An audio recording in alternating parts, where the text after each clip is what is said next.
SIT వద్దే వద్దంటున్నారు YCP నేతలు. దానిపై తమకు అసలు నమ్మకమే లేదంటున్నారు. సిబిఐతో విచారణ చేయించండి లేదా సుప్రీంకోర్టు సిట్టింగ్ జడ్జితో విచారణ జరిపించాలి అంటున్నారు. వాళ్ళు ఏమంటున్నారు ఒకసారి చూద్దాం.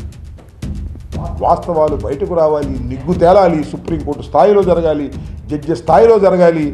దీనిలో తప్పు చేసిన వారు శిక్ష పడే విధంగా చేయాలి తప్ప ఏ ఎస్ఐతోనో డిఏతోనో ఏ ఎస్పీతోనో నీ కింద పనిచేసే వ్యక్తులతో విచారణ జరిపి చేతులు కడుక్కోవాలనుకుంటే కుదరదు. ఒకసారి ఆరోపణ చేశావు, దానికి ఎంత దూరమైనా వెళ్ళి ఆ ఆరోపణను నిరూపించుకోవాల్సిన బాధ్యత నీకుంది. ఆ నిరూపణ కాకుండా మేము ఎంక్వైరీలు, ఉన్నతమైన ఎంక్వైరీలు అడిగే హక్కు మాకుంది.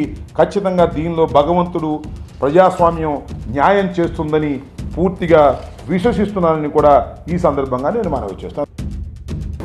నిన్న మొన్న ప్రతిరోజు కూడా మా నాయకుడి దగ్గర నుంచి మా వరకు అందరము కూడా సిబిఐ చేత విచారణ చేయించండి, సిట్టింగ్ జడ్జి చేత విచారణ చేయించండి, నిజాలు నిగ్గు తేల్చండి, మేము తప్పు చేయలేదు, తప్పు చేసింది మీరు, భగవంతుని ఆ అఖిలాండ కోటి బ్రహ్మాండ నాయకుని రాజకీయ ప్రయోజనాల కోసమని వాడుకుంటున్నది మీరు అనని ప్రజలందరూ కూడా గమనిస్తున్నారు.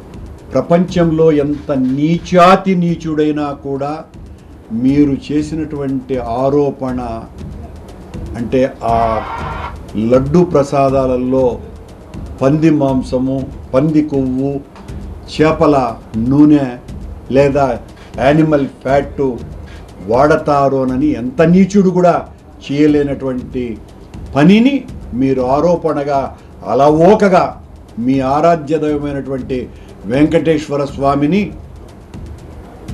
మీ ఇంట్లో మనిషిలాగా వాడుకునేశారు చంద్రబాబు గారు.